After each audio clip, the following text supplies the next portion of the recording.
നമുക്ക് വേദയുടെ വിക്രത്തിന്റെ ഇന്നത്തെ നല്ലൊരു കഥ കേട്ടാലോ? അങ്ങനെ ഇന്നത്തെ കഥയിൽ വേദ രാവിലെ എഴുന്നേറ്റ് നോയിക്കഴിഞ്ഞപ്പോൾ വിക്രം നല്ല ഉറക്കത്തില്ല. പിന്നീട് വേദ മുഖമൊക്കെ കഴിയൊന്ന് ഫ്രഷ് ആയിട്ട് പുറത്തേക്ക് ഇറങ്ങണം. ഈ സമയത്ത് കഥവ് പൂട്ടാനും വേദം മറന്നില്ല. കഥവ് പൂട്ടി കീ തൻ്റെ ചുരിദാറിൻ്റെ പോക്കറ്റിലേക്ക് ഇട്ടു. ഒരു കാരണവശാലും ആരും അകത്തേക്ക് കയറാൻ പാടില്ല എന്നൊരു ചിന്തയായിരുന്നു.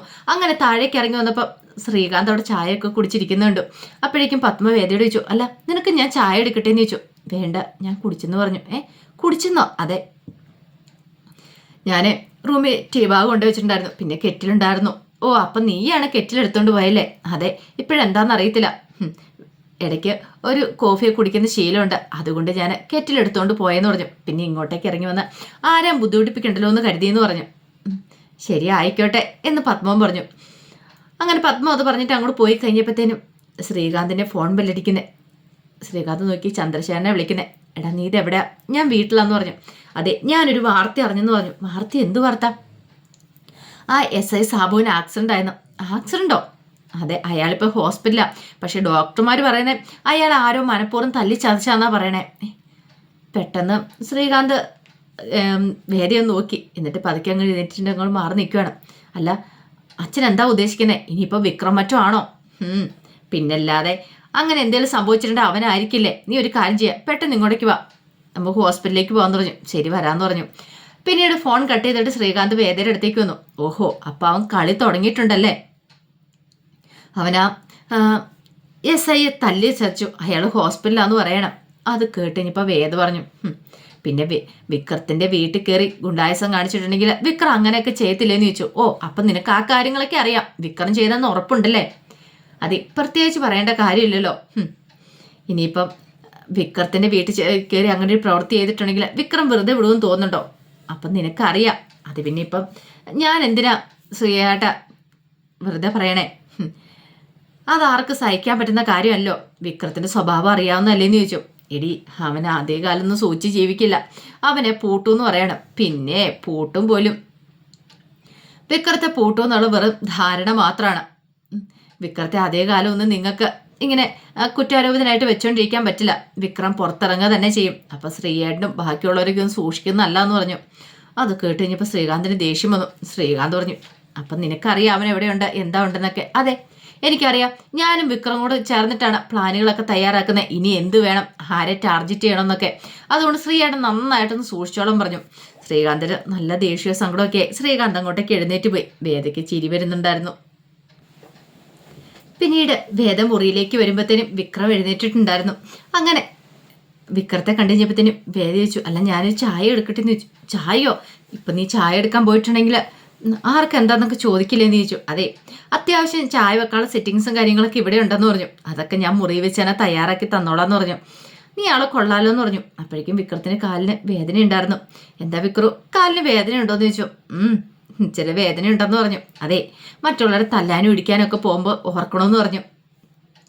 അത് കേട്ടപ്പോൾ വിക്രം പറഞ്ഞു, അതൊന്നും എനിക്ക് പ്രശ്നമുള്ള കാര്യമല്ല. ആ സമയത്ത് വേദ പറഞ്ഞു, പ്രശ്നമുള്ള കാര്യമൊന്നുമല്ല, പക്ഷേങ്കിലേ അയാളുണ്ടല്ലോ SI സാബു, അയാളെ തല്ലി അടിച്ച കാര്യങ്ങളൊക്കെ ശ്രീയേട്ടൻ അറിഞ്ഞിട്ടുണ്ടെന്ന് പറഞ്ഞു. അറിഞ്ഞിട്ടുണ്ടെന്നോ? അല്ല, ഞാനന്ന് പിന്നെ അയാളെ തല്ലി ചതയ്ക്കാൻ വേറെ ആരാ ഉള്ളത്, അപ്പം തന്നെ അറിയാമെന്ന് പറഞ്ഞു. അത് കേട്ടതും വിക്രം പറഞ്ഞു, നിനക്ക് റിസ്ക് ആയിരിക്കും എന്ന് പറഞ്ഞു. ഞാനിവിടെ താമസിക്കുന്നത് ശരിയായിട്ടുള്ള കാര്യമല്ല, അതൊന്നും സാരമില്ല. ഇനിയിപ്പോൾ ആരൊക്കെ സംശയിച്ചെന്ന് പറഞ്ഞാലും വിക്രം ഇവിടെയാണ് സേഫ് ആയിരിക്കും. ഒരു കണക്കിന് ഞാൻ ഇങ്ങോട്ടേക്ക് വന്നത് നല്ലതാ. ജഡ്ജി ശങ്കരനാരായണൻ്റെ വീട്ടിൽ കയറി ആരും സെർച്ച് ചെയ്യാൻ പോകുന്നില്ലല്ലോ. പോലീസുകാരും ഒന്ന് സെർച്ച് ചെയ്യോ? ഒരിക്കലും ഇല്ല. തൽക്കാലത്തേക്ക് ഇവിടെ സേഫാ. ഇനിയിപ്പോൾ ആരെങ്കിലും വന്നാൽ പോലും വിക്രം ഒരു കാര്യം ചെയ്യണം. അപ്പുറത്തൊരു വാതിലുണ്ട്, അത് തുറന്ന് കഴിയുമ്പോഴത്തേനും ഓപ്പൺ ടെറസിലേക്കാണ്. അതിൻ്റെ അപ്പുറത്തൊരു ചെറിയ സ്റ്റോർ റൂം പോലുണ്ട്, മുറിയുണ്ട്. അവിടെ ഞാൻ ഒരാൾക്ക് ഇരിക്കാനുള്ള സ്ഥലങ്ങളും കാര്യങ്ങളൊക്കെ സെറ്റ് ചെയ്ത് വെച്ചിട്ടുണ്ട്. അവിടെ പോയി ഇരുന്നോടെന്ന് പറഞ്ഞു. വിക്രത്തിന് കാര്യങ്ങളൊക്കെ പറഞ്ഞു കൊടുക്കുകയാണ്. അത് കേട്ടപ്പോൾ വിക്രം പറഞ്ഞു, ഇത്ര റിസ്ക് എടുക്കേണ്ട കാര്യമുണ്ടോ? പിന്നെ റിസ്ക് എടുത്താലേ ജീവിതത്തിൽ വിജയിക്കാൻ പറ്റുള്ളൂ.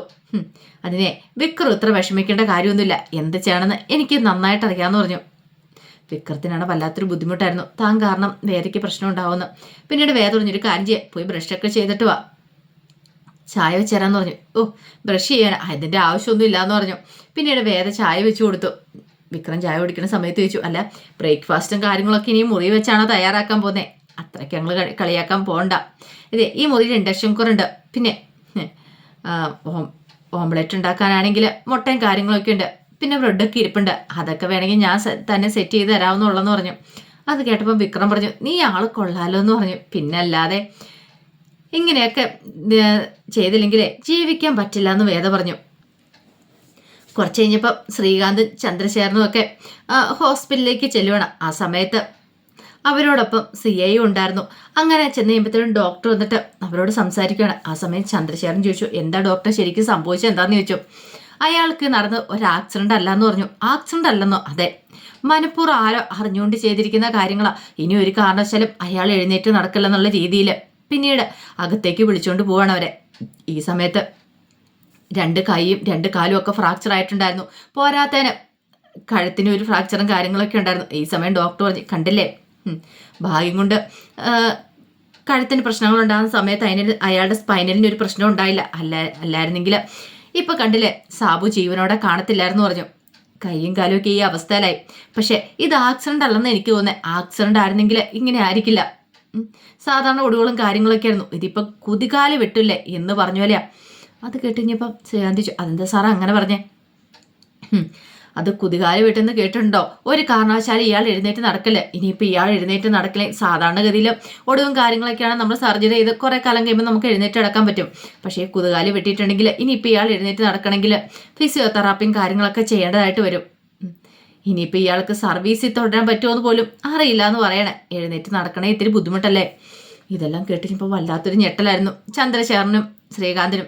പണി കൊടുത്തത് നന്നായിട്ടാണ് കൊടുത്തതെന്നുള്ള കാര്യം മനസ്സിലായി. പിന്നെ ഡോക്ടർ പറഞ്ഞു, ഞങ്ങൾ കുറെ ചോദിച്ചായിരുന്നു. ചോദിച്ചു കഴിഞ്ഞപ്പോൾ ആക്സിഡന്റ് ആണെന്നാ പറഞ്ഞതെന്ന് പറഞ്ഞു.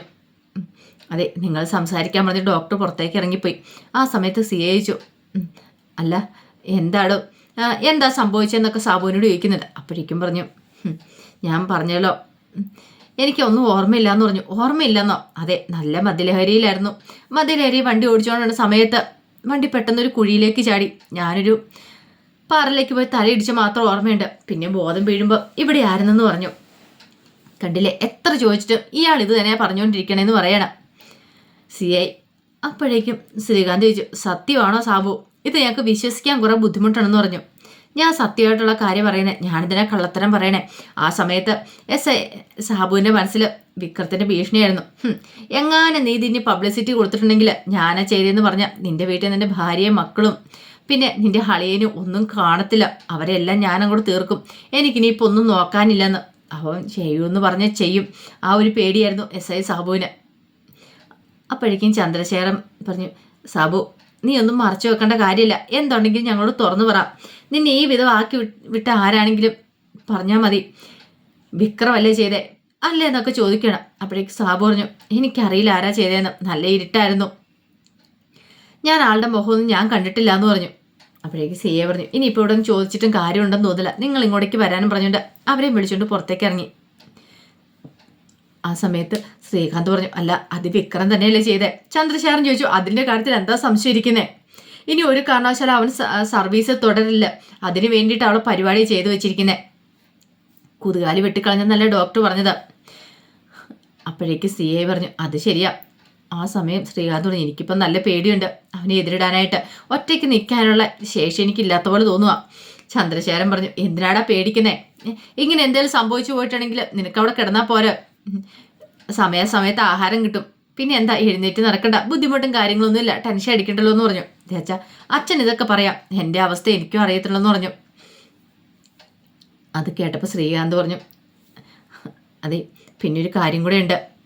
ഇനിയിപ്പോൾ അവനെ പൂട്ടാൻ നമുക്ക് ഒരു നിലനിൽപ്പുണ്ടാകത്തില്ലെന്ന് പറഞ്ഞു. അപ്പോഴേക്കും CI പറഞ്ഞു, അതത്ര എളുപ്പമുള്ള കാര്യമല്ലെന്ന് അറിയാലോ. അവനെ പൂട്ടാന്ന് പറഞ്ഞാൽ എളുപ്പമുള്ള കാര്യമല്ല. അപ്പോഴേക്ക് ചന്ദ്രശേഖരൻ പറഞ്ഞു, നിങ്ങളൊക്കെ എന്തിനാ പേടിക്കുന്നത്? അതിനല്ലേ ഒന്നാമതൊരു തുറപ്പിച്ചിട്ടുള്ള വേദ എന്ന് പറഞ്ഞു. ശ്രീകാന്തിച്ചു, വേദയോ? അതേനെ, ഇപ്പോൾ അവളൊരു പുതിയ കേസ് കുത്തിപ്പൊക്കിയിട്ടുണ്ടല്ലോ ശ്രീനിവാസന്റെ പേരില്, ആ മാർക്കറ്റ് കേസ്. അങ്ങനെയാണെങ്കിൽ ആ കേസ് വെച്ച് നമുക്കൊരു കളി കളിക്കാന്ന് പറഞ്ഞു. കളിയോ? എന്ത് കളി? അല്ല, ഈ മാർക്കറ്റ് കേസിൽ ശ്രീനിവാസനെ നമുക്ക് ജയിലിലേക്ക് ആക്കാം. അങ്ങനെ വന്നിട്ടുണ്ടെങ്കിൽ വിക്രം വെറുതെ ഇരിക്കുമോ? വിക്രത്തെ കൂട്ടുപ്രതി ആക്കാം. വിക്രം ആ സമയത്ത് അവിടെ ഉണ്ടായിരുന്നു. വിക്രം കൂടി ചേർന്നിട്ടാണ് അതൊക്കെ ചെയ്തതെന്നുള്ള കാര്യങ്ങൾ, തെളിവുകളും കാര്യങ്ങളൊക്കെ നമുക്ക് ഉണ്ടാക്കാവുന്നേ ഉള്ളൂ. പിന്നെ വിക്രത്തിൻ്റെ കാര്യം നമുക്ക് കുറച്ചുകൂടെ എളുപ്പമാവും. അതുമാത്രമല്ല, വരുണിൻ്റെ കേസിൽ അവനും പങ്കുണ്ടെന്ന് സംശയിക്കുന്ന രീതിയിലുള്ള ലുക്കൗട്ട് നോട്ടീസും കൂടെ അങ്ങോട്ട് എടുത്താൽ മതി. അങ്ങനെ എന്തേലും വന്നിട്ടുണ്ടെങ്കിൽ പിന്നെ അവന് മാളത്തിൽ ഒളിച്ചിരിക്കാൻ പറ്റില്ല. അവന് പുറത്തിറങ്ങിയാൽ മതിയാവുള്ളൂ. പിന്നെ അവൻ്റെ കുടുംബക്കാരെയൊക്കെ ആൾക്കാർ വെറുതെ വിടുവോ, ഹരാസ് ചെയ്യില്ലേ, അവർക്കൊക്കെ നല്ല പണി തന്നെ കൊടുക്കാൻ പറ്റുമെന്ന് പറഞ്ഞു. അത് കേട്ട് കഴിഞ്ഞപ്പോൾ ശ്രീകാന്തിന് തോന്നി, ശരിയാ, ഇതൊരു നല്ല കാര്യമായിട്ടാ അച്ഛാ എനിക്കും തോന്നേ. അങ്ങനെയാണെങ്കിൽ ഈ വിധം നീങ്ങാന്നൊക്കെ പറഞ്ഞിട്ട് അവരൊരു പ്ലാനൊക്കെ തയ്യാറാക്കി. ഇതേ സമയത്ത് സപ്ലൈക്ക് പോയിട്ട് വിശ്വം വീട്ടിലേക്ക് വരുവാണ്. വിശ്വം വീട്ടിലേക്ക് വന്നപ്പോൾ നന്ദിനിയും മാഷും കമലയും കൂടെ സംസാരിച്ചിരിക്കുകയാണ്. അങ്ങനെ വിശ്വം വന്നു കഴിഞ്ഞപ്പോഴത്തേനും മാഷ് ചോദിച്ചു, അല്ല എങ്ങനെയുണ്ടോ മോനെ കടയിൽ? അതെ, കടയിൽ കൊണ്ടുപോയി സാധനങ്ങളൊക്കെ കൊടുത്തു. അപ്പോഴേക്ക് ശ്രീജയും കൂടെ അങ്ങോട്ടേക്ക് വന്നു. ശ്രീജ വന്നിട്ട് പറഞ്ഞു, അത് വിശ്വേട്ടാ, ഇത്ര ദിവസം സപ്ലൈക്ക് ഇരുന്നുകൊണ്ട് പ്രശ്നമുണ്ടോ? ആൾക്കാരൊക്കെ കടയിൽ ചോദിച്ച് ചെന്നിട്ടുണ്ടെന്നാ പറഞ്ഞേ. മാഷ് പറഞ്ഞു, ഒരു കാരണവശാലും ഇനി എന്തൊക്കെ പ്രശ്നങ്ങളുണ്ടെന്ന് പറഞ്ഞാലും ഇത് നിർത്തരുതെന്ന് പറഞ്ഞു. അല്ലച്ചാ, ഇനിയിപ്പം ആ വാസുവിൻ്റെ ആൾക്കാർ ഒന്ന് പ്രശ്നം ഉണ്ടാക്കുക, അങ്ങനെയൊക്കെ ഒരു പേടി കാരണമല്ലേ? ഇനി പേടിക്കേണ്ട കാര്യമൊന്നുമില്ലടാ. കാരണം നമ്മൾ എതിർത്ത് നിൽക്കുവാണെങ്കിൽ നമ്മളുടെ അടുത്തേക്ക് ആരും വരത്തില്ല. വിക്രം പറഞ്ഞ കാര്യം ഓർമ്മയുണ്ടോ? നമ്മൾ തളരാൻ പോയിട്ടുണ്ടെങ്കിൽ നമ്മുടെ മേലെ കുതിര കയറാൻ 100 ആൾക്കാർ കാണും. പക്ഷെങ്കിൽ എതിർത്ത് നിന്ന് നോക്കിയേ, പിന്നെ എല്ലാവർക്കും ഒരിത്തിരി പേടിയും കാര്യങ്ങളൊക്കെ കാണും. അത് കേട്ടപ്പോൾ വിശ്വം ചോദിച്ചു, ഇപ്പം അച്ഛന് അവൻ്റെ കൂടെ ആണോ എന്ന് ചോദിച്ചു. അങ്ങനെയല്ല കാര്യം, അവൻ പറഞ്ഞ ചില കാര്യങ്ങളൊക്കെ മുമ്പൊക്കെ അവനെ ഓരോന്ന് പറയുമ്പോൾ ഞാനത് മുഖവിലേക്ക് എത്തിയിട്ടുണ്ടായിരുന്നില്ല. നാട്ടുകാർ പോയി അവരെ സപ്പോർട്ട് ചെയ്താലും എനിക്ക് സപ്പോർട്ട് ചെയ്യാൻ പറ്റുന്നുണ്ടായിരുന്നില്ല. പക്ഷെ ഇപ്പം എനിക്കത് മനസ്സിലാവുന്നുണ്ട്, എന്താ ഏതാ എങ്ങനെയാന്നൊക്കെ. അതുകൊണ്ടാണ് ഞാൻ പറഞ്ഞത്. ഇതൊന്നും കേട്ട് കഴിഞ്ഞപ്പോൾ നന്ദിനിക്ക് ഒട്ടും അതങ്ങൾ ഇഷ്ടപ്പെടുന്നുണ്ടായിരുന്നില്ല. അത് കേട്ടപ്പോൾ വിശ്വം പറഞ്ഞ, പിന്നെ അച്ഛാ ഒരു കാര്യമുണ്ട്. ഇന്നലെ രാത്രിയിലുണ്ടല്ലോ അയാളുണ്ടല്ലോ എസ് ഐ സാബുവിന് നന്നായിട്ട് പണി കിട്ടിയിട്ടുണ്ടെന്ന്. ആരോ നന്നായിട്ട് അയാളെ ഇടിച്ചിട്ടുണ്ടെന്ന് പറഞ്ഞ് കൈയും കാലും ഒക്കെ ഒടിഞ്ഞിട്ടുണ്ട്, ഹോസ്പിറ്റലാന്ന്. നാട്ടുകാരെ പറയുന്നത് അത് വിക്രമാണെന്ന് പറയണേന്ന് പറഞ്ഞു. അത് കേട്ടപ്പോൾ മാഷും കമലയ്ക്ക് ഒരു അന്താളിപ്പോട് കൂടിയിട്ട് വിശ്വത്തെ നോക്കുകയാണ്. അപ്പോൾ അതിൻ്റെ വിശേഷങ്ങളൊക്കെ എന്ന് കാണുന്നത്. ഇതിൻ്റെ ബാക്കി വിശേഷങ്ങളുമായിട്ട് വൈകുന്നേരത്തെ പ്രമോയി വരാട്ടോ. ഒരിക്കൽ കൂടി എല്ലാവർക്കും ശുഭദിനം നേർന്നുകൊണ്ട് നിർത്തുന്നു. നന്ദി.